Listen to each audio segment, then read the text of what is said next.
Check, check, 1, 2, testing for a remote attendee. Checking. Test, test, test. Mr. Ludwig, can you hear us? Okay, great. Hey, Ron, can you give us a thumbs up, please, if you can hear us? Mr. Ludwig? Okay, thank you.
can I get the roll call, please? Jason Blake, Present. Adam Gus, Here. Amy Blazier, Here. Ron Ludwig, Here. Nicole Pavoris, Here. Dave Sechrist, Here. Tom Veklevic. Here. We have a quorum. Okay, thank you, Randy. We are going to go to item number 3, approval of the minutes. We have regular meeting on June 15th, 2021, and a executive session June 15th, 2021. Can I get a motion from the board? So moved. Second. First from Dave, second from Tom. Roll call, Andy. Mr. Blake, Yes. Mrs. Blazier, Yes. Mr. Gus, Yep. Mr. Ludwig, Yes. Mrs. Pavoris, Yes. Mr. Sechrist, Yes. and Mr. Veklevic. Yes. Okay, thank you, board. We are going to move into the next item here, report of the Director of Communications, Shannon. Good evening. How are you? Good. Good. This last month, we've had 6 FOIA requests. Those FOIA requests are listed on tonight's board agenda. All responsive documents are also on the district's website in the board packet. Are there any questions about the 6 FOIAs the district received? Board, do we have any questions on the FOIAs? No. I don't see any questions, All Shannon. right, thank you. Okay, we are going to move on to public participation of the board. Just a couple things. We are going to institute a policy that is in our board policy. I see most of you saw that we have a card here, and allows us to do a couple things here. First of all, it will get your name, we'll know who you are, and then secondly, if you put your email or if you want to have the administration respond to you afterwards, we'll have your information and we can respond back to you. We can put some notes on there and stuff of the issues that you talked about. A couple other things. Last time, some of you were here. I do want to remind the public that this is a meeting. It's not an open meeting. It's a meeting in the open, right? So we are corresponding back and forth as a board. We heard you very well, and one of the things we will do is, the superintendent I've talked, we'll probably have a town hall down the road, and so I will be sitting with coffee, or in the evening I will be sitting with maybe a Diet Coke or something like that, and you can come up to me and talk to me, or you can talk to the other board members, and then we can have more of an open forum. So it just allows us to do our business, but you will have 3 minutes to speak. We're going to hear everybody speak tonight who has a card up here, and so I'm just going to go down the cards as they were given to me. So the first one I have is Tristan Nedlick. Did I? Close enough. Okay. Why don't you can go up to the podium and go ahead and speak. Thank you to the members of the Board of Education for allowing me to speak briefly tonight. My name is Tristan Adelku, and I work with State Representative Mark McLaughlin, your current representative in the 52nd District. I am here tonight as a civil servant, not in a political capacity, providing information on the specific services from the state available for parents and district residents. Representative McLaughlin regrets being able to attend tonight's meeting as he has a prior commitment, but wanted you to be aware that he and his staff have been visiting local, municipal, and board meetings over the past few months, and want to let you know that our local office is open and available to serve you and the families in the district. Our address is 28662 West Northwest Highway in Lake Barrington, just west of Kelsey Roadhouse. The office can provide assistance for constituents with various state of Illinois departments. Also, with the state of Illinois budget having been approved, we are asking your board to let us know of any issues of concern that you may have so that we may bring them forward for consideration, prepare any items for discussion in advance of and during the October veto session. The veto session will be in the second, third week of October. Lastly, Representative McLaughlin asked me to reinforce his full support of each individual school district and the voices of its parents to decide what is best for their children when it comes to COVID-19 regulations in the fall. As he has said, quote, "Our children should be allowed once again to congregate and to learn in social environments that are required for the best possible educational outcomes," unquote.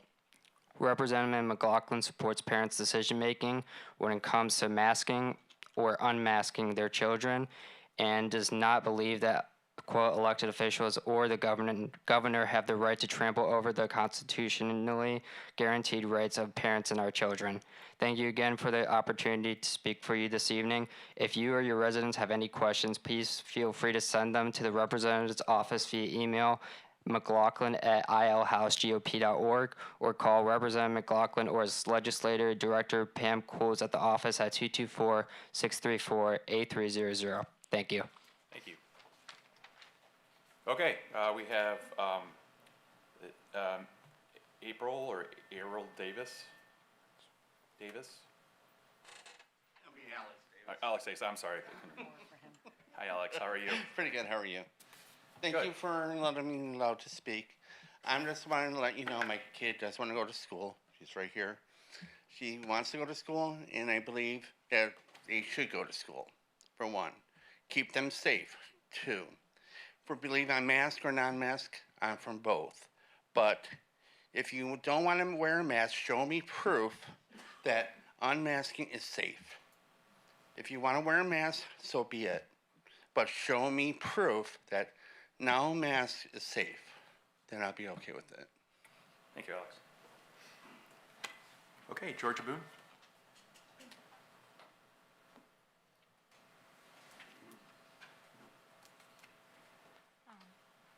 Good evening. My name is Georgia Boone. I will be a junior this year at Cary Grove High School. Thank you for allowing me to speak here tonight. I am here to voice my concerns and speak up for all the other students who feel the same about me wearing masks in school. Our superintendent, Mr. Olson, recently sent out an email with a recommendation for us to begin school with a mask optional policy. I am unable to articulate how relieved I felt when I read that, and I am hoping you will all vote in favor of this recommendation. There are many reasons why a mask optional policy is the best policy. I will not walk through the obvious scientific evidence that shows masks do not work or do anything to prevent the spread of viruses. This information has been presented to you many times over the last year, and I am sure that you have all researched this on your own. What I want to talk about tonight are the adverse effects that masks have on students. I feel completely qualified to speak on this after participating last year school in the hybrid option and full return to school option. I wore a mask all day, every day when I was in school, and to put it mildly, it was less than pleasant. To begin, masks are hot, it's difficult to breathe, they're just uncomfortable, and even sitting calmly in class can be difficult. The masks block carbon dioxide from being fully expelled from my lungs, and this makes me feel fatigued, and I find it difficult to concentrate on the teacher, my work, while reading, etc. It is challenging to stay alert and focus on class while in a constant battle to stop fidgeting with my mask. It can also be difficult to understand teachers and other students when they are talking. These may sound like minor inconveniences on their own, but they are a package of inconveniences that accompany each other all day, every day when I have a mask on. Another reason a mask optional policy is best is because it relieves all mask enforcement responsibility from all the adults in the school. It was very apparent to me that some of my teachers struggled with the policy last year. This caused a lot of inconsistency during my day. I was allowed relief in some places, which I was extremely grateful for, but I was not allowed in other places. I requested restroom breaks that I didn't need just to go take my mask off for a bit. Other times I was too nervous to remove my mask for a drink of water. These inconsistencies are confusing, and I don't think I should have to figure out where the rules are and aren't enforced. To further this point, how can it be a good idea to implement a system where you don't have complete buy-in by everyone enforcing it? This puts kids at odds with persons of authority, and you are basically putting adults in a situation where they will be subliminally teaching the kids to break the rules. That's not what should be happening in schools. Our United States Constitution says that we have inalienable rights. These rights are what we are born with. They cannot be taken away by anyone. One of these rights is to breathe freely. We were not created to have our body's airflow obstructed. It's unhealthy and unsafe. Parents should decide whether or not they want their child to be masked all day in school, and no one else should decide that for them. Those of us who feel an optional mask policy is best do so with all citizens of our community and the United States in mind. This is far different than the philosophy of the very few who want a mandatory mask policy. Those groups are speaking from a place of control. In my opinion, they feel personally out of control and are afraid. Their only solution is to demand their ideas be mandated on everyone, thereby controlling everyone, thereby feeling more comfortable in their own fear. We want the opposite. We do not want to control anyone. We want everyone to get their way. A mask optional philosophy is at its core for all people in our community, and not just some of the people in our community. I would like to share two final thoughts. Illinois currently ranks in the top 10 worst and most corrupt states in the country. These masking suggestions, this masking guidance, It's all coming from different Illinois state agencies and government departments. Why anyone would take any advice, suggestions, or guidance from the people in charge of one of the most poorly run states in the U.S. is completely beyond comprehension to me. And finally, as I'm looking around this room that is full of people, I don't see any masks at all, including you all on the school board. I do not know if I aspire to ever run for a public office or not. I'm only 16, time will tell. One thing I do know is I could never sit in a room packed full of people and not wear a mask, then vote to mandate mask wearing for all the children in my area. I'd feel like an absolute wolf in sheep's clothing. Thank you for your time.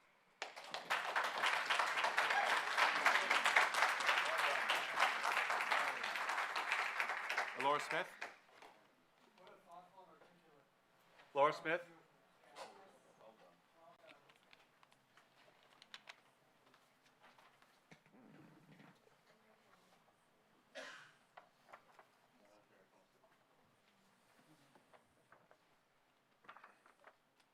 Thank you. Thank you.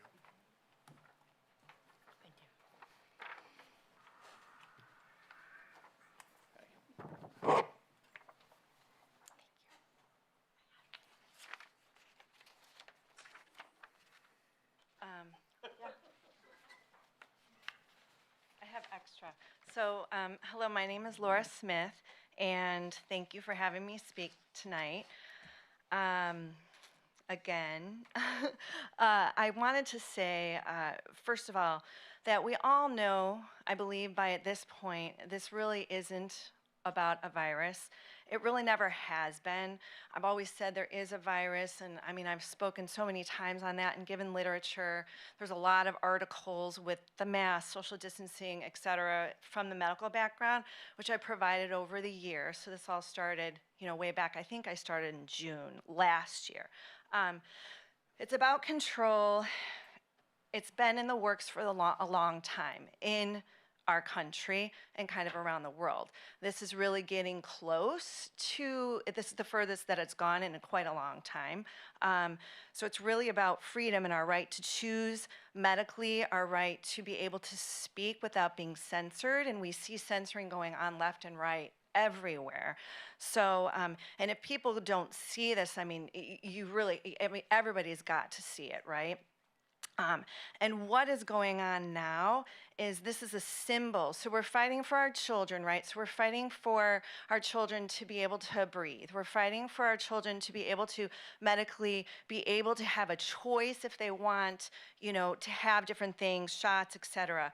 The whole EUA with the Emergency Use Authorization Act, that all of that is being pushed. I'm not going to go really into detail with that because this has already been in detail spoken before. But what I gave you tonight was that I wanted to empower you. So this is from an organization this is the first time that I've handed you something I actually haven't written. So I really thought that this was really well written, better than what I could have done. So I printed it off, and it gives you some ideas of, with the policy, what requiring facial masking and the whole COVID injection. There are violations of healthcare of acts. And so I highlighted those acts, and it also has to do with the policy requiring the contact tracing, quarantine, mask, shielding of unvax versus vax and all that. It's not even really a vaccine. That's not even the right term. But I wanted to empower you all in those papers to read, and I highlighted those as well. And we request that the school boards and administrators really look at that whole Title 23 administrative code and everything, because I know that you guys want to do what's right for the kids. And you did do what was right for the kids, and you made in your email masks optional. And that was before the CDC guidelines that just came out again. But what I implore you to do is to stand up, because you really innately, I believe, know what's right for these kids, and these kids can't speak for themselves. Georgia did a very great job, but we are here to help speak for these kids. And if you make a difference in Chicago, in Illinois, in this state, think about what you can do and an example that you can show for our country, because this is countrywide, nationwide, worldwide. It is not just in Cary. It's not just in Illinois. It's across all of our states, but it's global. And this is happening right in front of our eyes. So if we can fight at this local level, I know that we can do it. And you guys can be a really big step to that. So thank you very much for allowing me to speak. Thank you, Laura. Next card I have is Maggie and Terry Orton. Are you speaking together or are you speaking separately?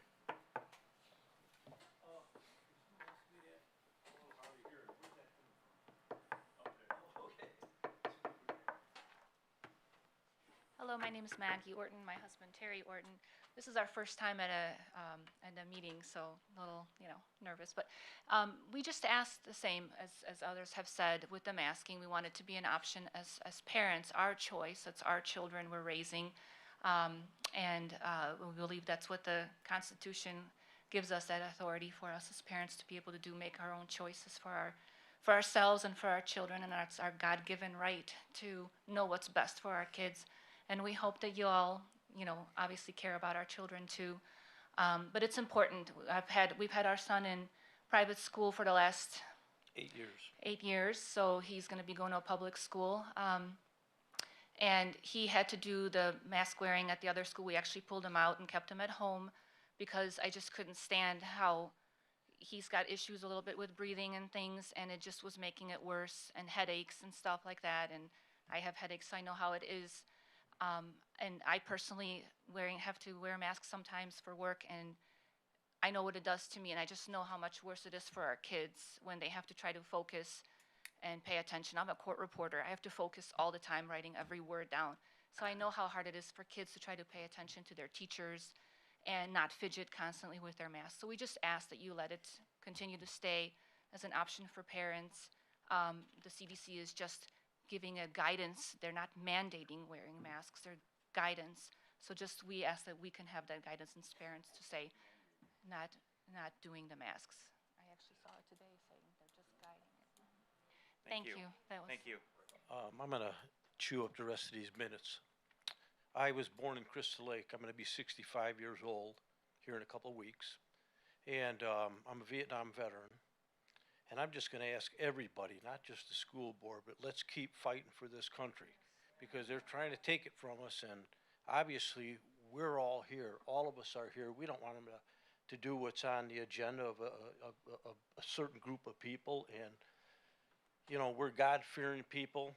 We're Christians. We don't want to give up what we've worked so hard for, what our parents and grandparents have worked so hard for. So I'm asking you from the bottom of my heart, my wife, my family is, let's fight for what's right for this country. These parents, you guys are parents, we're all in this together. And I thank you for the opportunity to say that, okay? Thank you. And one more thing, and I'm from Poland. I came to America in 1982. My parents wanted to bring us to give us freedom. This is the greatest country in the world, and we want to keep it that way. So thank you.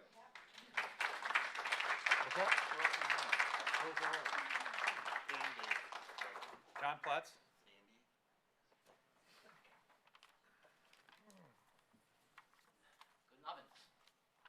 John Pletz, living in Crystal Lake for 31 years.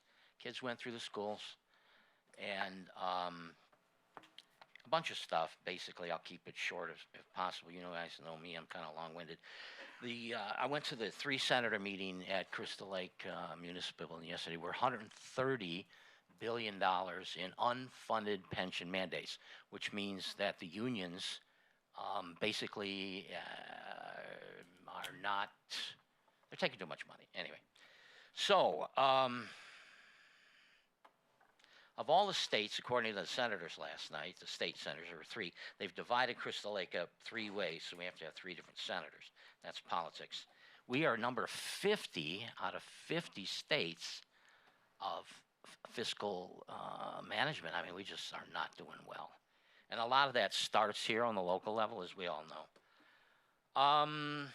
Okay, so y'all gave your teachers and your relatives 12% increase over what was it, 3-4 years. And Social Security last year was 1.3%.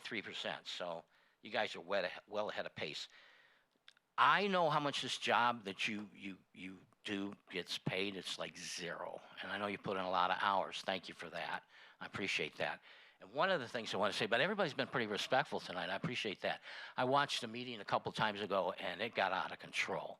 It was just wrong. You guys deserve to be treated with respect. You are all parents. You're all husbands, wives, and we need to treat each other. We're Americans. I believe the young lady here, I'm old, I can say that.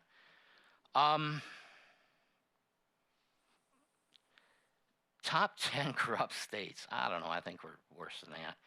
Georgia, thank you very much. And I think you should run for office because we need people that are willing to do that. It's not an easy job. Every time you vote, you alienate 50% of the people because everybody's against you. Before you know it, you vote yourself out of office. It's tough. You guys probably know that. Leadership requires courage and the ability to stand up. So far, it looks like you guys are doing that. Thank you very much. You're making some very, very difficult decisions, but it appears that you're moving in a good direction. It's tough. I've said it before. I wouldn't want to be in your seat, even though I ran for that seat. Put in over 500 hours, by the way. Didn't work out real well. One of the things I brought up to George, and there's many challenges with it, is broadcasting the committee meetings, because these are interesting, but the committee meetings are where everything kind of happens. Y'all know that. And so it'd be kind of neat. But there's challenges with that. Like I said, you're moving in the right direction. Fighting for our country, yeah. Yeah, that's what we're doing right now. We're doing that right now. These are very, very challenging times. And you are in a position to make a difference, and I think you can do it. You do it for your own kids. You do it for your neighbors. You do it for your country. Thanks, John. Thank you. Be nice to each other tonight. I do want to stop for 1 second. John's right. We are having a really good discussion tonight, and I don't want to interrupt anybody. So, and we're staying on the 3 minutes, but I was thinking through this, and when we get down to about 20 seconds, I'm just going to raise my hand. I won't vocally go in and interrupt you. And I think that's more efficient way of handling this. So, thank you. So we have Kim Morris up next.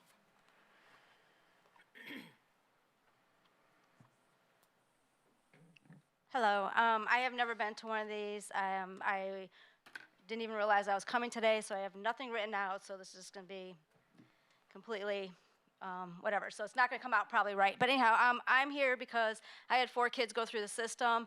I am really been sick to my stomach over this past year and a half about everything that's going on. I learned early on the truth about what's really going on as far as masks, this COVID shot, the lockdowns, everything. And I think that anybody who has any common sense and does a little bit of research can understand how absurd all this is. I mean, just let alone Fauci and how he don't wear a mask, this is why. A month later, complete opposite, this is why. I mean, it's complete lies. This whole shot thing is under an EAU. They're lying about that. There's just so much corruption. It's so obvious. So I have a ton of research, if anybody would like that, to show that, to prove all that. I hope that you've been doing it yourselves. One of the things, I had my last child, this is how we had to spend my last child going to school this past year and a half, as far as her going through this, all this garbage. It was horrific going through this. As far as the masks go, they don't work. I haven't worn masks this whole time almost, never got it, my kids, everything. And my husband's a paramedic, could tell you all these stories and all the corruption and stuff that happened in the hospitals. My parents were in 7 times for other stuff. In 2020, my husband's a paramedic, like I said. I could tell you story after story about all this stuff and all the corruption and what's going on in the world today. I know for sure masks do not work. They actually make you sick. If you go to Walmart, it says right on the thing, it did until they changed the thing, that says unless you're 2 years old, if you're under 2 or you have a health condition, because they know that health-wise, they are not good for you. And anybody who thinks that wearing a bandana is doing anything besides, it's all dirty. It's actually making people sick. They actually got documentation that more people got sick that wore masks that didn't. Our children do not need to be wearing it. The whole virus thing, yes, there is a virus, but it's not what they say it is. There's absolutely no scientific thing. There's no reason for these kids to be wearing masks. I was appreciative that at least the kids could be in school, but I'll tell you, my daughter, cheerleader, and she took, and I was appalled that they finally said to us that the upper people all said they do not have to wear for the lousy 2 minutes that they do the tape recording for state competition. And I think, like, thank God, because can you imagine doing tumbling and wearing a mask? That is so dangerous, so dangerous. My daughter has exercise-induced asthma. She comes out there breathing hard, and now you're gonna put a mask on her? Because one kid said, no, I have to wear a mask. The whole team did. So for one kid saying that my health says even though it's a lie, saying that I have to wear a mask because she would have been better off without a mask. The whole team had to jeopardize their health, and literally they could have been very injured wearing those things. But yet the people who wrestle don't have to wear a mask, and they're close contact. If you think about it, common sense tells you none of this stuff makes sense. And what tells me when things don't make sense, it means there's something wrong. It's not right, okay? And like I said, I could go on and on about all these different things and prove to you, if you want any documentation, I've done so much research the last year and a half on all this stuff. And I appreciate everything that young lady said down there. It's truth. And I'll tell you this whole thing is a crime on humanity. And everybody's going to regret one of these days. The people who were bought into this and allowed this to happen, they're going to look back and they're going to regret, because this is going to kill a lot of people. These masks and what it's done psychologically and mentally to these children and everybody else. I mean, just every time I go to the store, I was like traumatized because of it. And then also with the vaccine and stuff and what they're doing with kids. So I beg you not to make it mandatory that these kids have to have anybody has to have these vaccines. Anybody, student, it should be allowed to make your own decision on this and not push it, okay? The thing is, I could tell you all the scientific stuff on what's gonna happen to people. So I appreciate your time, and next time I will have some better written out, and I'm sorry I was all over the place, but wasn't prepared. Devin Hester? I'll hold off for now, thanks. Okay, thank you. Amber Capasio?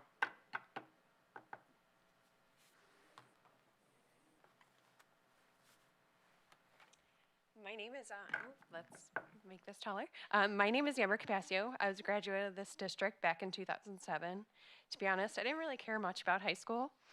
There were many cliques, so much drama. Everyone seemed to have everything figured out, and I was just one of those, like, I have no idea what I'm doing. I was a pretty good student. I was in a few honors classes, but I'm like, yeah, whatever. It wasn't until my niece was born, my junior year of high school, that I started to really buckle down and grow up. Sorry, I'm gonna start crying. I stopped going to parties. I broke away from people that seemed to be going in the wrong direction and wasn't the best. That wasn't the best for me, and began to grow up and became a role model for her. I helped raise my niece a lot for her first few years of her life, and she even started calling me Auntie Mama at a very young age. I wrote this on the way here because I have 2 kids, little kids. I don't have time to write stuff, but I'm like, I have to be here.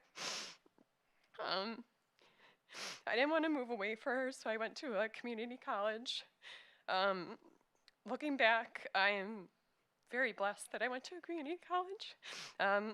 I found my true passion and creativity there and paid my way through. And that's when my life really began. I didn't have things just handed to me growing up. Money was tight, but that didn't matter. I had the most loving parents who taught me the most incredible morals, values, and work ethic unlike any other. Cry now. Sorry. I talk and I think I get it from my dad. He starts to cry too. Sorry. They showed me that everything you want in life, you must work hard for it. And anyone that has had the opportunity to work alongside me or be a client of mine, see this. I didn't quit my job over 2 months ago because I just wanted to be a stay-at-home mom, even though that was my dream. I have 2 little ones at home. I quit my job to free up time to shed light on truth, to get involved, and to protect my children and my nieces and nephews. My niece, who still refers to me as Auntie Mama, will be beginning school in this district this year, and I'm very concerned to say the least. And that is why I'm here today. I didn't come here to talk about masks or the so-called vaccine. I came here to shed light on the bigger picture. We are in a spiritual and psychological war, a war against good versus evil. Evil wants nothing more than to divide us. Evil wants nothing more than for us to live in fear. Evil wants nothing more than for us to be locked up in our homes, away from our loved ones, listening to the news. Evil wants nothing more than for us to be sitting in this room right now discussing masks, social distancing, vaccines, and not discussing what can be done to protect the mental health of the children in this district. What about these children's beautiful God-given immunities that you as a district are sending out appointment links for? These are experimental injections that are destroying their natural immunities. Why aren't we discussing vitamins, exercise, or organic diet for these children? Why are we losing focus of the 99.9% survival rate if they contract this virus? We are treating these children like they are sick unless they are proven healthy. I urge each and every one of you here to take a look at the bigger picture. These corrupt systems in the world today, education, government, pharmaceutical, are so intertwined that they are one big censoring and echo chamber hiding the truth. I urge each and every one of you on the board, sitting in the audience, listening at home, to turn off your TV, your social media, and seek truth and seek God. Get involved, find time. It is now or never. This doesn't end until we, the people, get involved and make this end. Thank you, and God bless.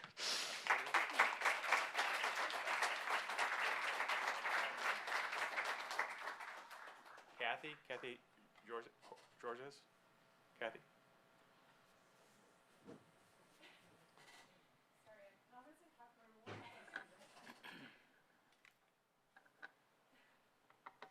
Hi, I'm Kathy Georges, and I'm actually here to say that I'm hoping that the school will actually start considering not having any driver's education. So that's what I'm here for. The reason for that is because if you actually look in 2018, there were 636 adolescent deaths that happened due to car accidents. And the COVID, actually from the beginning from January 2020 to July 21st, 0 to 17-year-olds, was 337 deaths. The flu, from the 2019 September to April 2020, 434 deaths, 0 to 17.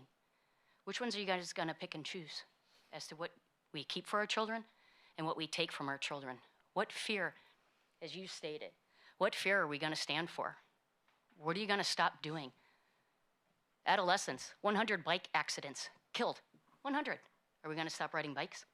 Are you gonna put your children, what are you gonna do? Wait till they're 18 to ride a bike? You're gonna wait till they're 18, 24 to go into a car? What are you gonna stop doing? What are you gonna stop living? And that's what you're actually expecting our children to do, is to actually stop living, stop believing, stop hoping. You're taking away their choices, not just us as parents, but their choices. You're telling them, take your medicine, take it, like it, enjoy it. We're telling you, you have to. You're not letting them have a choice, be it natural immunity or just choice for themselves. There's many alternatives. As I stated before in the other school board meeting, I am a pharmacist. I do understand studies. This isn't a study. This isn't how experiments work. And if anyone here is a science teacher, you know how studies work. You should be able to look at the data yourself. As Laura stated, you know, we've already been here spouting things about the vaccine, gene therapy, et cetera. Why is it that certain populations don't shed the virus if they're violent protests, but then if it's a nice protest, they do shed? It's a shedding event. I'm just trying to picture why this is. So I would be curious from the board, yet I do understand now, since it's my second time, you guys can't answer questions, that what about driver's ed? I'm serious. 636 people died. Traffic accidents. I think we should keep our kids out of the cars till they're, you know, at least community college age. Just a thought. So again, when you're really thinking about vaccinations, would you allow a drug dealer on the corner to give to your child? If the CDC said yesterday LSD is good for you, are you going to give it to your child? Because that's the next cure for COVID is LSD. Are you going to jump on the bandwagon, or are you going to actually research that one? So I highly suggest that all of you research. Guide your heart and your mind, because right now it's more your mind because your heart, people are working on feelings and emotions versus facts. I just gave you facts.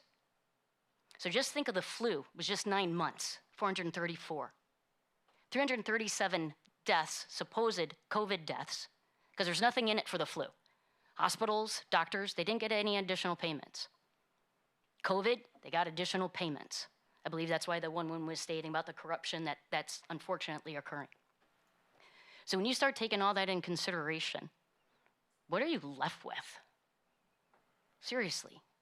And why are you telling me that I may, so I hope to goodness that you do keep the vaccines optional as well as the masks. And not just optional for those that are vaccinated, optional for all, because there is no evidence yet. Even look at the studies, look at New York Times, look at Washington Post. I'm saying look at the gamut. There are ones that say, oh, if you're vaccinated, you don't shed COVID. Okay, and you don't contract COVID. But then yet they say, at the other hand, yes, you do get COVID, and it's the people that are unvaccinated's fault. Well, either it protects you from COVID or it doesn't. And you're talking about the Delta variant.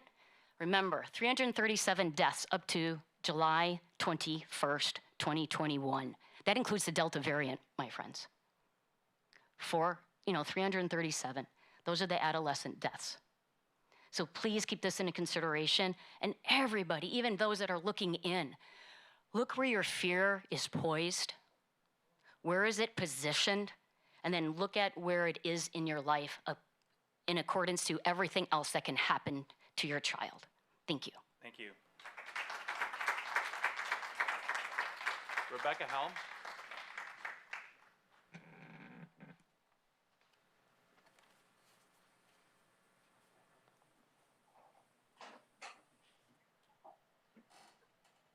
Thank you so much for all of your time. My name is Rebecca Helm. I was here once before, and I was the one that spoke about the importance of words of recommendations versus guidance and all those things. I'd like to thank the 16-year-old who spoke so articulately. I just have to thank you. And I will update my information from the pharmacist because I just wanted to reiterate, it seems like there's a couple of themes here that is about mental. Oh, I'm sorry. It seems like there's a couple of themes that I had as well about mental, emotional, social health, as well as actual hard facts and numbers.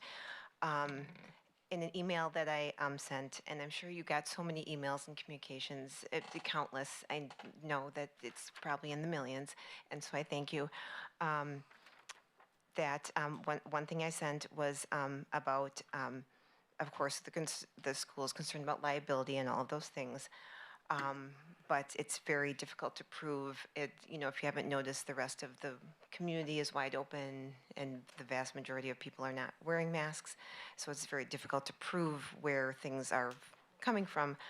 But the more pressing concern, and because I work in another school district in special education, I tend to talk with my hands a lot. So I do this mental, emotional, and social health.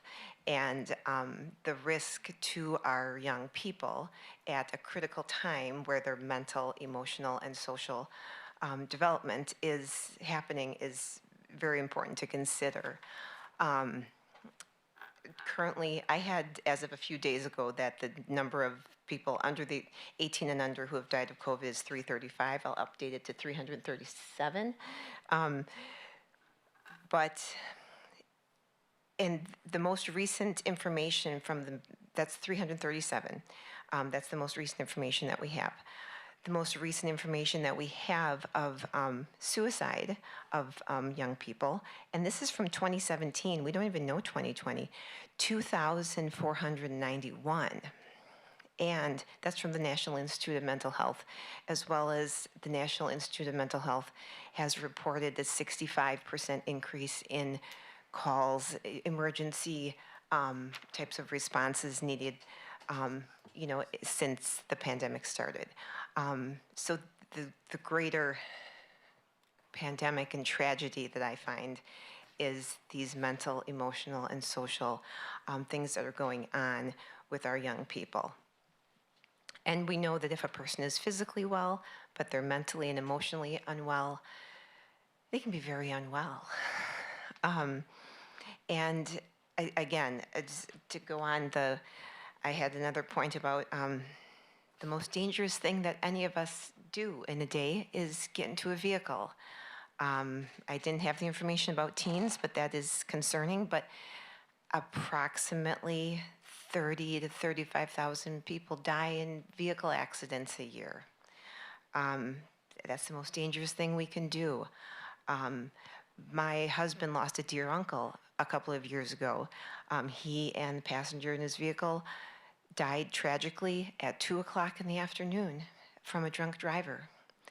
And he and the passenger had recently retired. They had 2 years, they had been retired 2 years. I still drive a vehicle. I can't walk everywhere I need to go, nor do I have a cart and horse. But that is the most dangerous thing we do. And that's 35,000 people every single year. And the number of suicide, we will see when the data from 2020 comes out, I think it will be even more concerning. And again, because I work in another district in special ed, we know even pre-COVID, the focus on, the social emotional learning and SEL curriculum and things like that was a big push pre-COVID, and it's even more so this past year, because everyone's concerned about how the young people are doing. So thank you for your time, and I do hope that obviously the masks stay optional for the overall whole well-being of these young people. Thank you. Bruce Johnson.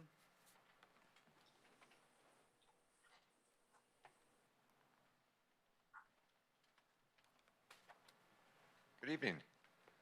Hi, Dave. How are you?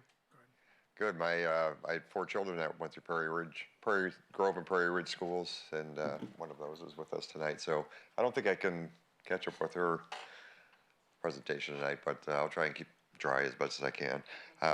Anyway, so I've been in this district for, almost 38 years now, and currently am a taxpayer in District 155, and our oldest granddaughter, who my daughter Amber mentioned, Mackenzie's going to Crystal Lake Central this year as a freshman.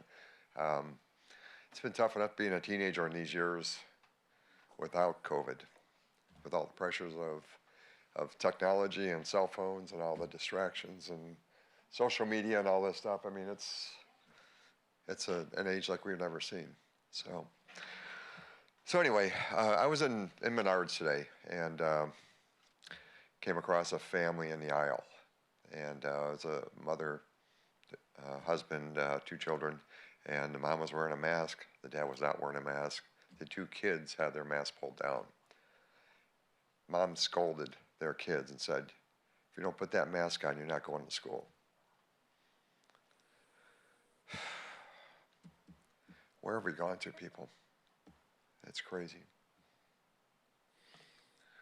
So I brought some things today, and this gentleman had asked about proof about masks, whether they're effective or not. This is actually a photo from a mask that's being sold in Costco here yesterday, and it clearly, I'm sorry?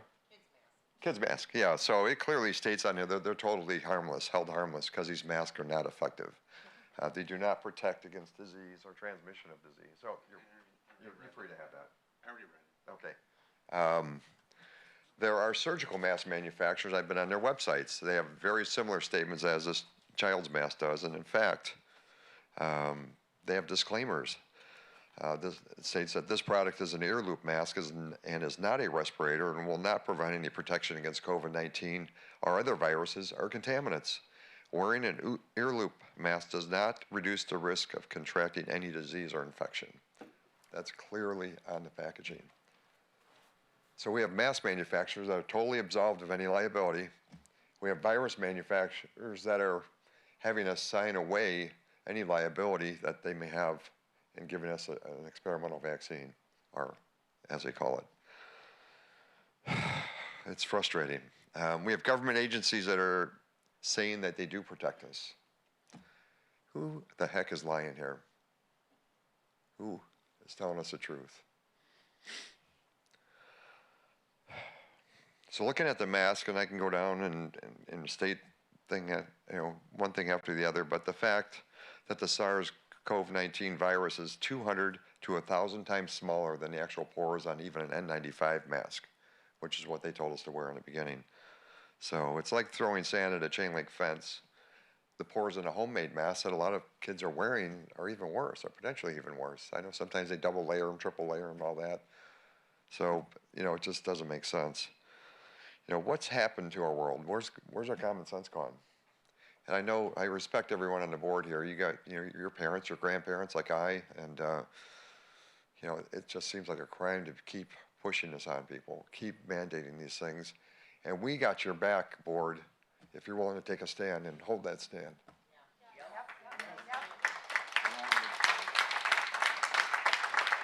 Even if the state mandates it again, we got your back. Okay, we're willing to stand with you, and we're going to fight for you. So I know you're in a tough spot. You're in a tough chair there. You got to make decisions on the, based on the facts, and please make those on the facts, not on another mandate. So we need to take a stand for what's truth, not the half-truths or outline lies that we've been subjected to these past 18 months.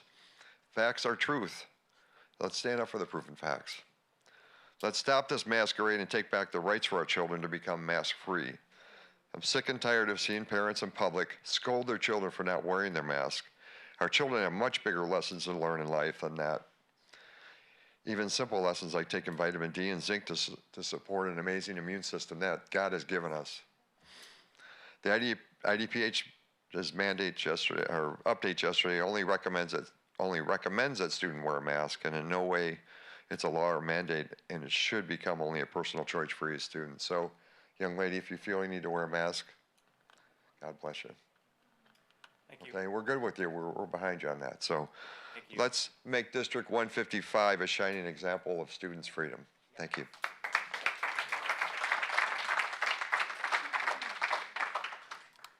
Gia Anders?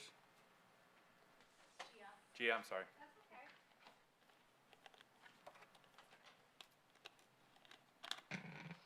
Hi, I'm Gia Anders. I live in Cary.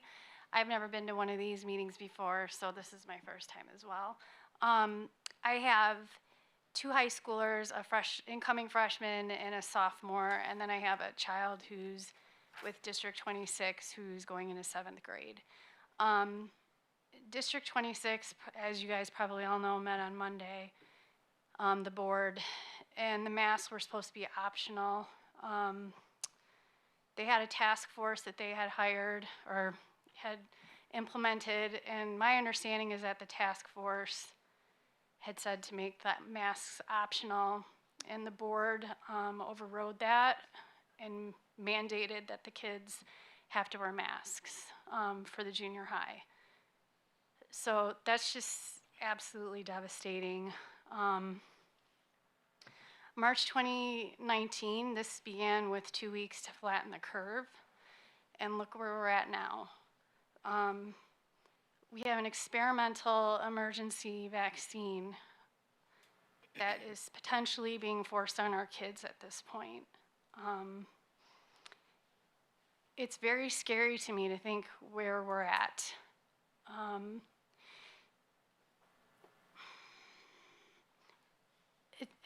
So many thoughts running through my head, I apologize, but it should be the parent's choice to have the kids mask or not, to have kids get vaccines or not. If you want to give your child the vaccine, if you want to mask your kid, that's fine, but everybody should have the option to choose. It should not be forced on anyone. So many people have just echoed things that that I would like to say, and I won't go into all of it, but I'm just thinking about the suicide rate is up like 26% or something like that for kids and teens, which is just insane. These are our kids. We're supposed to be protecting them and caring for them. Can anyone honestly say that lockdowns and masks and all of this stuff was worth that rise in suicide and depression? I mean, who can come forward and say, yeah, that was worth it? Sure, we saved 2 lives for all of that. To me, it's not. These kids cannot speak for themselves. They can, but we as the adults are supposed to be protecting them. I implore you guys to stay strong and can just have these masks be optional. Don't cave because D26 did it or because all of these other districts around you did it. Just stay strong and follow the facts and really research it for yourselves. I know you guys are under a lot of pressure, like everybody else was saying, and we really appreciate everything that you do. But please, just don't cave. Don't cave. Stick with what you originally said with the optional choice. Thank you. Thank you.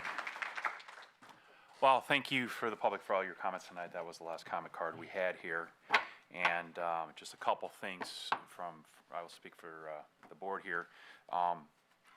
Friday, the superintendent came out with a letter, and all of you have read that. And he stated that we were leaving masks optional, and at this point, we are supporting that as a board. So.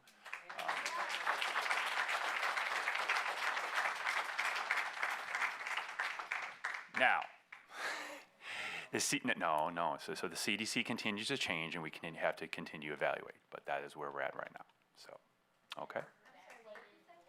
The CDC continues to change.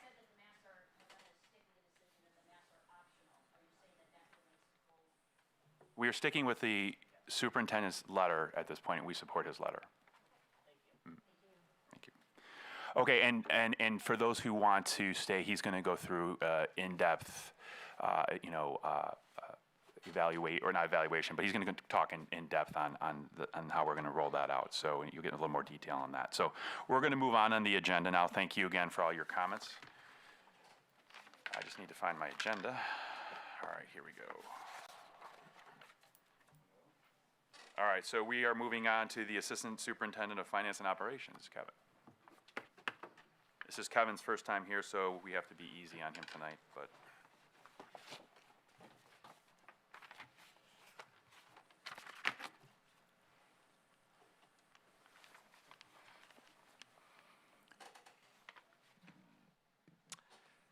Good evening, Board.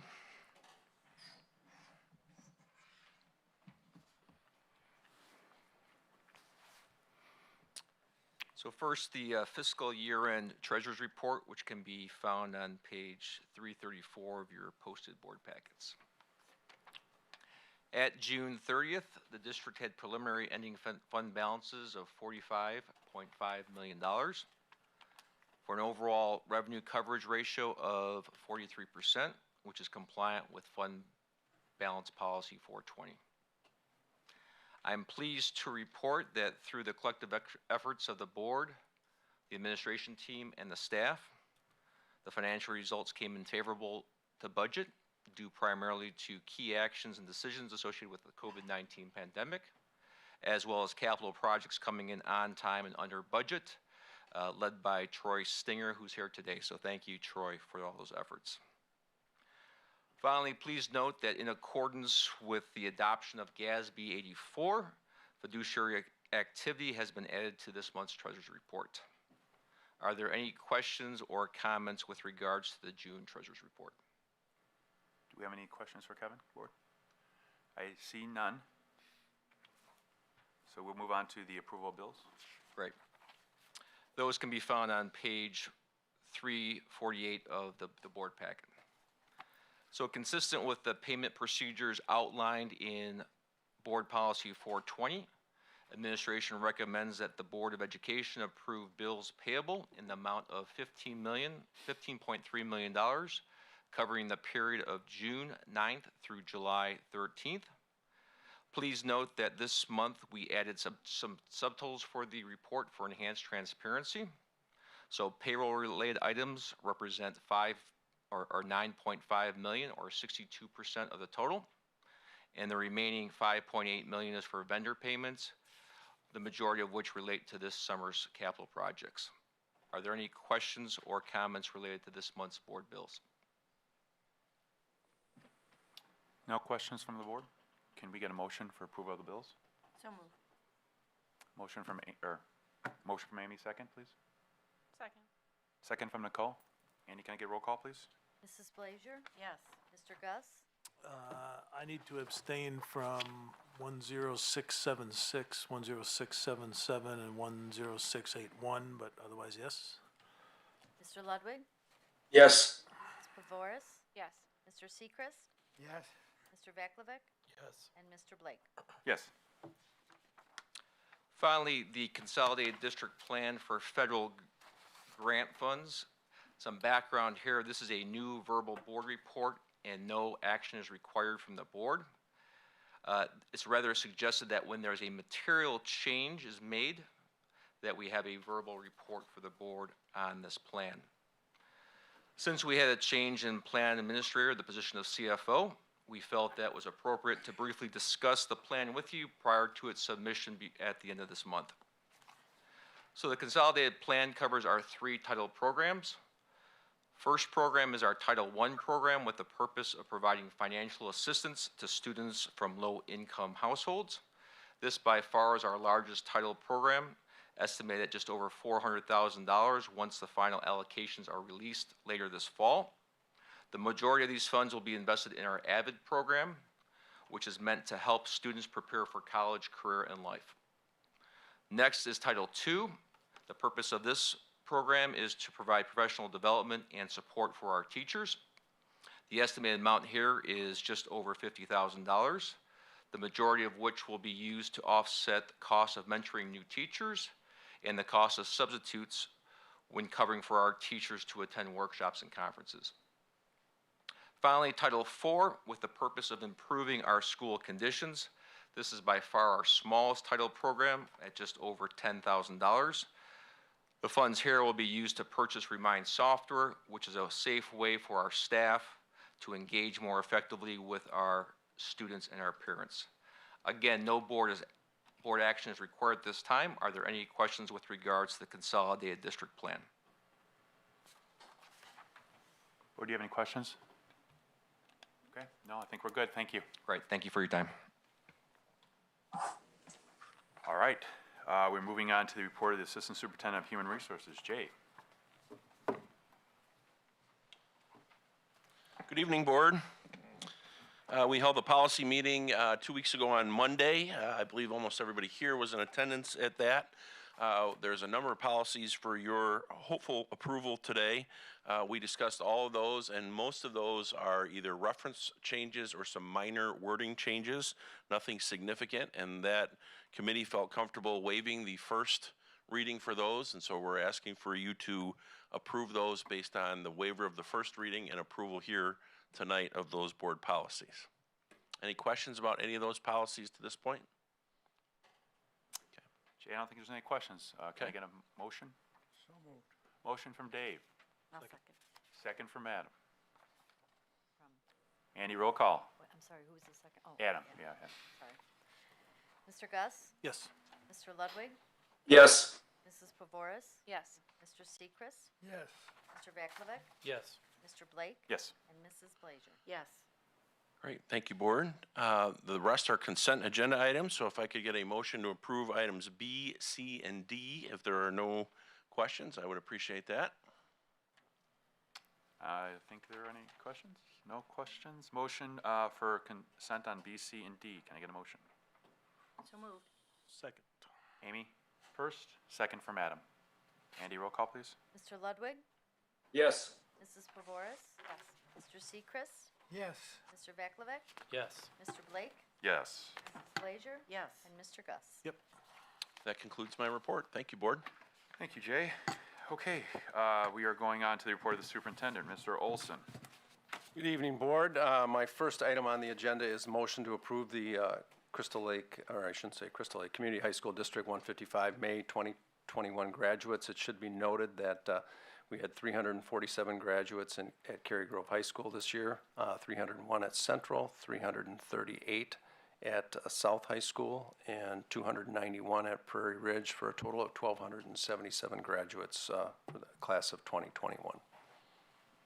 Okay. Any questions on that? Okay, can we get a motion? So moved. Motion from Nicole? Need a second? I'll second. Second, Amy? Roll call, Andy.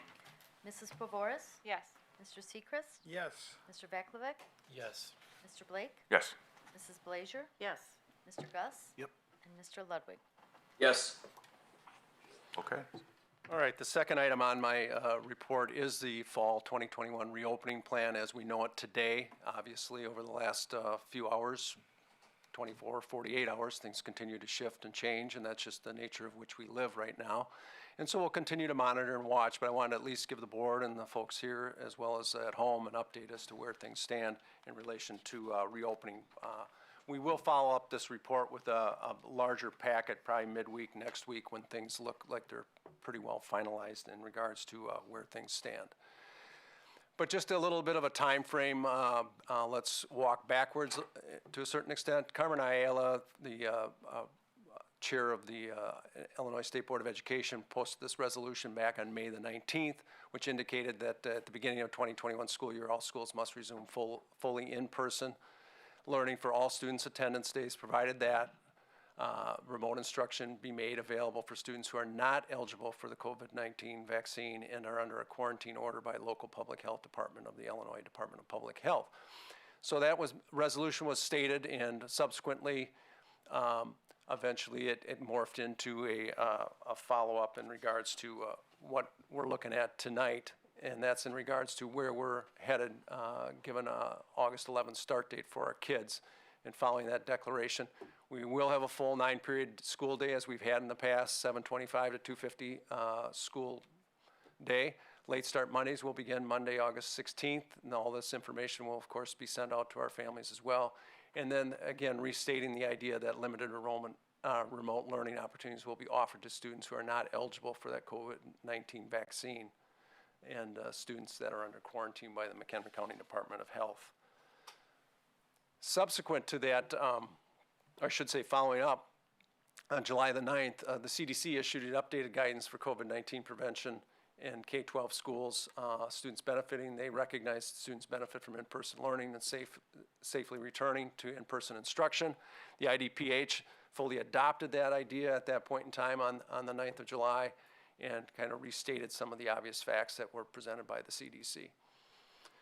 Following that, then, most recently, the Illinois Department of Public Health and the Illinois State Board of Ed had an update as far as the guidance for COVID-19 prevention in K-12 schools. And that update was more addressing the FAQ that they had posted previously in early June in regards to some of the safety measures and things that were expected of schools, and just some follow-up information. And some of the more pertinent things there were about maybe getting into shield testing and some of these voluntary things that one district could get into, as well as a number of other aspects that they wanted to at least let people know where things stood. So the next day, of course, the Illinois Department of Health announced it fully was adopting the updated CDC masking recommendation to protect against COVID-19 and the Delta variant. CDC recommended that everyone, including fully vaccinated at that time individuals, wear a mask in public indoor settings in areas with substantial and high transmission. The CDC, as mentioned here, is also recommending universal indoor masking for all teachers, staff, students, and visitors to K-12 schools, regardless of vaccination status. So where are we at with this? So from a transmission perspective, just so we all have a sense of what that means, substantial and high, and I'll show you a graph here in a moment that kind of indicates those things as well, but considered by CDC to be those with 50 to 99 cases per 100,000 people over a 7-day period. That would be substantial. And the high transmission considered by CDC to be those with 100 cases per 100,000 people over a 7-day period of time. We will post this presentation online after tonight, so if doesn't need to take pictures unless you really want to. From that perspective, this is where things stood July 17th, according to the Illinois Department of Health, and then most recently, July the 24th. The Illinois Department of Health hasn't posted their most recent data, so I did look at the McHenry County Department of Health as far as what was going on in McHenry County. So it's noted there off to the right, on July the 17th, the Illinois Department of Health suggested that there were 31 cases transmitted at that point in time, as well as a positivity rate of 4.8%. And then previously, or I should say on the 24th, McHenry County Department of Health was at 41.6 cases per 100,000 persons in the past 7 days, and showed an uptick of some extent of a 4.8% positivity rate moving forward. So when we dig into those numbers, and I am a big believer, a big data freak when it comes to some of these things, so I do enjoy digging into it a little bit more deeply when, you know, the old saying, figures, liars figure and figures lie, and sometimes you can make data tell you what you want it to tell you, and when things go up from four people to 8 people, it's a 100% increase. Well, it's still just 8 people. So what we have here, though, is an indication of where McHenry County sits in regards to the vaccination side of things. So we are the 4th best from a percentage-wise in the state of Illinois when it comes to vaccines, age groups 16 to 64 with almost a 55% vaccination rate there.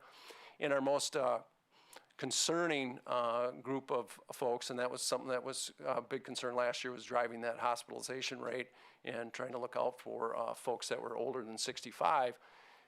Almost 85% of those folks in McHenry County have been vaccinated. So that's in a pretty good place, I believe, for us as a county, and as far as from the standpoint of vaccination. So when we look at it a little bit more deeply, and Northwestern does a good job of pushing out information in regards to zip codes. I've shared this last year quite often. And just to kind of recap there, as far as the size of the communities that make up those zip codes, it comprises 121,000 people, and those zip codes are the zip codes that we service as a school district in District 155. 2 of them, of course, in Crystal Lake, Cary at 60013, Fox River Grove 60021, and then Lake in the Hills in 60156. So when we look at that, and just from a perspective side of things, we had a rolling average number of positive COVID tests per day of 8.6. We have 121,000 people in the areas we serve, and that's what those numbers are coming from, and we have a positivity rate of 4.61, but the number of new cases over a 14-day period of time was 90. We look at it more granular from the standpoint of over a 7-day stretch. We continue to see that case rate of about 5 or 6. I don't know what happened on the 23rd there. There was a real big data dump for some reason with 507 tests. I don't believe that all happened on that day, but sometimes that does occur with these statistics. And so the positivity rate hovered in that 3-4% and has shown a little bit of an uptick here over the last couple of days. But again, the number of new cases per 100,000 in the population has seen that increase over that period of time of about 20, from 33 to 53.9. And if you recall back to the CDC recommendation, that moderate transmission rate ran to from 10 to 49 per 100,000 over a 7-day period, and substantial went from 50 to 99. Personally, I question, I guess I'll throw my own personal bias in here. I'm not quite sure why the low transmission rate starts at 0, because it's never going to be 0, but that's where it starts. And so we have to work off of that number of 0 to kind of get to where we are with that. So this is just a quick snapshot of what's going on in the country in regards to positivity rate, displaying the orange to the blue in regards to high transmission, red, low being blue. And you can see, and I think we all are aware, that the southern part of our country right now is experiencing some of this surge, if you will, as well as Missouri. And the northern part of Illinois continues to show more of a lower moderate increase as far as case count in regards to what's being tracked on this particular graph. So a lot of words here, and I hate to do that to folks, but the reality is I think it's important we have an appreciation for the key takeaways from the updated guidance.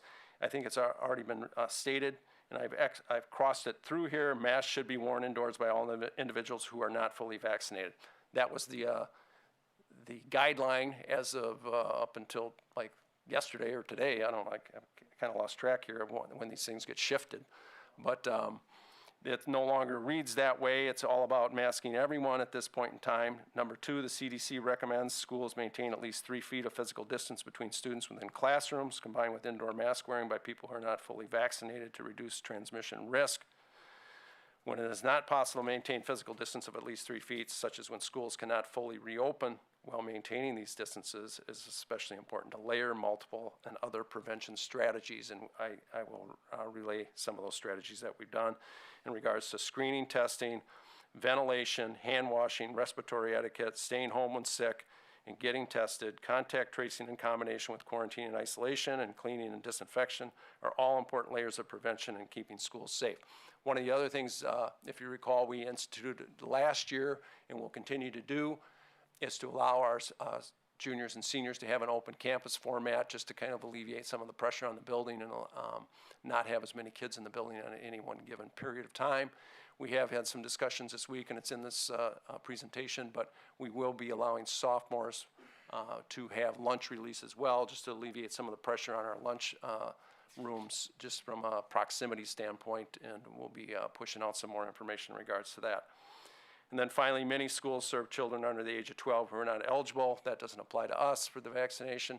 Layered prevention strategies, and again, just restating the obvious in regards to that.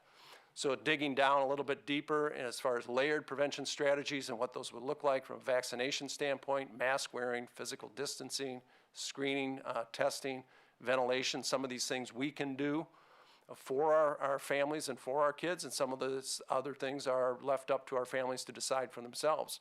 And so those are just the layers of prevention that do exist out there right now in regards to recommended layers that the CDC would advise us to do, and we've been following those all along, and we'll continue to do just that in regards to making our schools safe as possible when it comes to hand washing, respiratory etiquette, staying home when sick and getting tested, contact tracing in combination with quarantine and isolation, and cleaning and disinfection. Now, I'm not going to get too much into contact tracing in combination with quarantine and isolation tonight, because I think there's still some conversations that continue to be had with the county health department, what that will look like, what impact it will have, how close do you have to be, if you're wearing a mask, you're not wearing a mask, if you've been vaccinated, haven't been vaccinated, if we were in some universal testing thing and you were a part of that process or not part of that process. So there's all these different variables when it comes to the idea of contact tracing and quarantining and isolation. Right now, as things stand, the quarantine and isolation piece would be like 14 days. That's just from the health department side of things. So we're continuing to have conversations about that, and we'll know more, I think, as the day goes, or the next few days go on, and continue to kind of push back on some of that idea moving forward. So from a standpoint of prevention strategies, guidance emphasized implementing layered prevention strategies, which we obviously are doing and we have been doing. We continue to work with the local health department to try to figure these things out and determine prevention strategies which would work and which are the best for us to utilize and think outside of the box in some regards. And we'll decide to remove the prevention strategies they would suggest one at a time. Some of these things are just part of who we are now. They're in our DNA when it comes to cleaning and air, things of that nature. So those won't be removed. So afterwards, from a mask wearing perspective, COVID-19 vaccine available for our students and staff, in addition to the layered prevention strategies we've already have implemented. And based on current health data, we have decided to start the 21-22 school year with a mask optional approach for staff and students. Now, obviously, the CDC, the IDPH, and the McHenry County Department of Health guidelines are a little altered from that, and they continue to be adjusted from that vantage point, and we'll continue to monitor what takes place there. But this information at least expresses the willingness on our behalf, I think, to look at this and try to make this happen. The one caveat here would be, of course, when you're on a school bus, you have to wear a mask. It's just too much proximity there, and we want to maintain that degree, and that's written all over the place. And I guess there's options to not riding a bus if one doesn't want to, but that one is going to remain. And I just want to highlight that bottom bullet there, because I know there's a concern, and as a parent of 4 kids that went through high school, I'm very aware of that there are genuine concerns about bullying of individuals for wearing or not wearing a mask. We're just not going to tolerate that. And the buildings know that, they understand that, they'll be on the watch for that, because I do believe we're going to be in a variety of places when it comes to mask wearing when we start the school year. And that's a good thing. And people need to be comfortable and need to have a sense of that culture that we want to reestablish in our buildings. And that's going to go a long way to ensure that that does take place. So when we look at in-person learning under new guidelines, we're going to return to our classrooms as normal. Seating will continue to look like it has in the past. We will see group work beginning to take place again and be some proximity that will transpire with that, with collaboration within our classrooms. And then certainly shared items, sanitizing kits will continue to be available in each of the classrooms to clean shared items if they are used with EPA-approved sanitizer. Again, with in-person learning under new guidelines, I will tell you the lockers and locker rooms are still a subject of conversation. We think we have a solution with the locker rooms that will be workable, but we want to look a little bit more and talk to legal and make sure that we have the ability to deal with that both from a physical education side and a athletic side, getting into locker rooms and what that would look like moving forward. And then frankly, the locker rooms in the hallways, we let kids sign up for lockers now. We don't assign them, and a lot of kids just don't use lockers any longer. And so that would probably be a little bit of an easier adjustment for us moving forward. So we'll continue to look for that, and that will be in our information as early as the end of the week, if not next week for sure. Cafeterias, I alluded to that already. We'll be talking about the mitigation strategies with Sedesco, our food service supplier, and they will continue to look at how we can spread people out and manage that more effectively. We'll look at alternative spaces to give people space and what that will look like moving forward. And then I guess I had already mentioned the open campus concept as far as juniors and seniors, as well as giving sophomores with parent permission the opportunity to leave campus for lunch. Again, to just take the pressure off the building during those 3 periods of the day.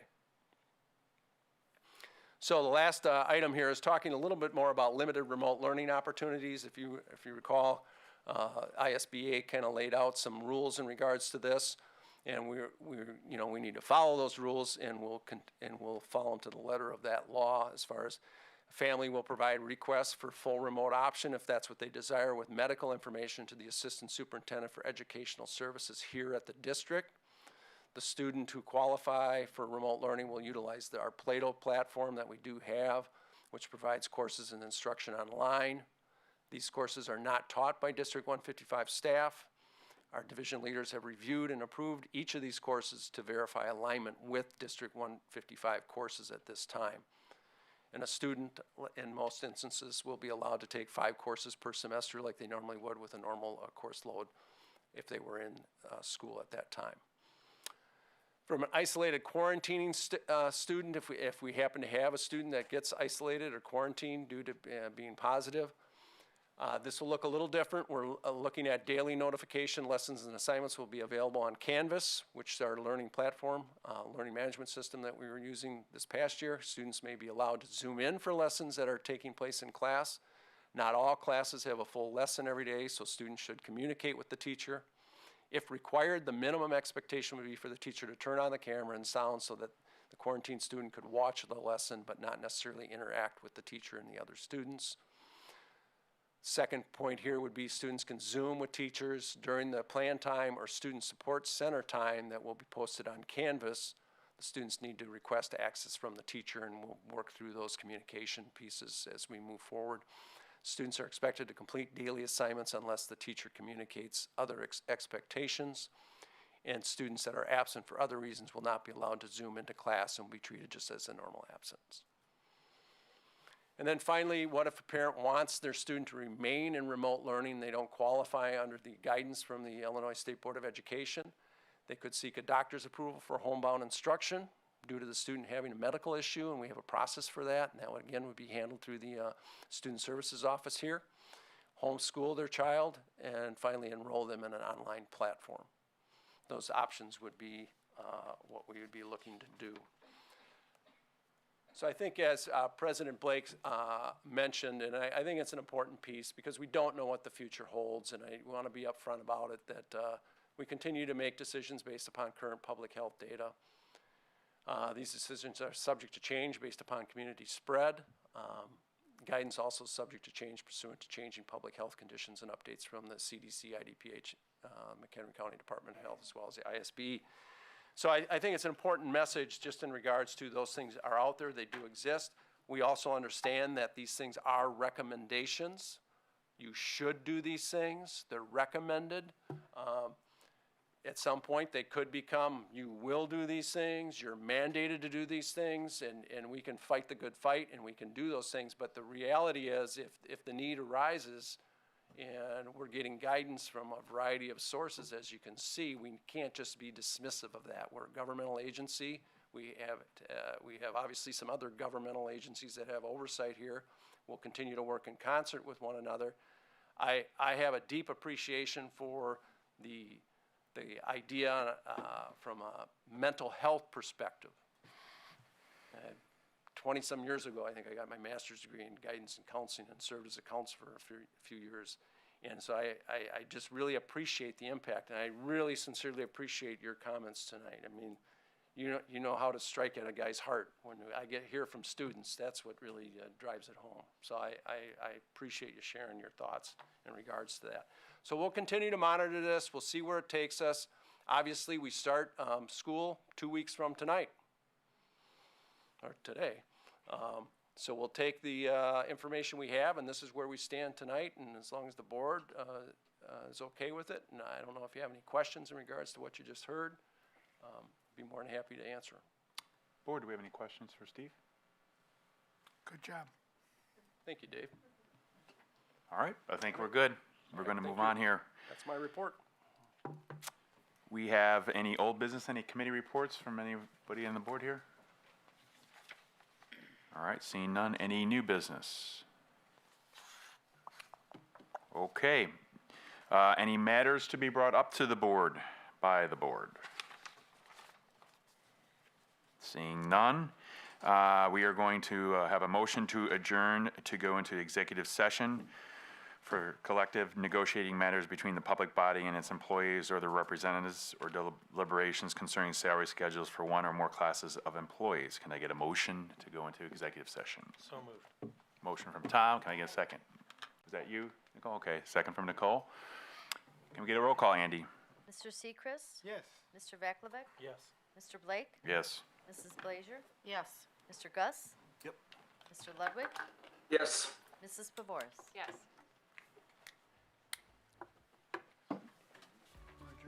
We're good. All right, thank you.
Okay, board, can I get a motion to return to open session with possible, with action? So moved. Second.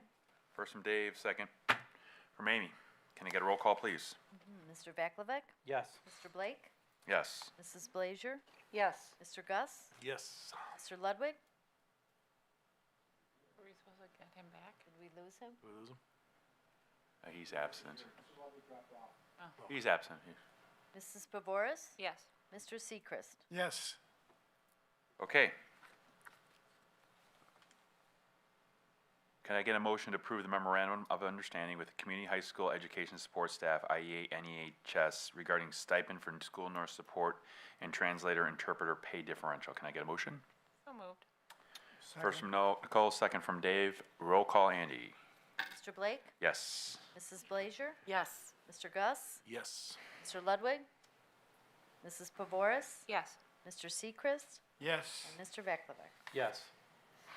Okay, thank you, board, and motion to adjourn. So moved. Tom, Second. second to Amy. Cole is a slight third. So, can I get a roll call, Andy? Mrs. Blazier? Yes. Mr. Gus? Yes. Mr. Ludwig? Mrs. Pavoris? Yes. Mr. Seacrest? Yes. Mr. Vaklevik? Yes. And Mr. Blake? Yes. Our next meeting, board, will be August 17th at 7 p.m. right here. See you then.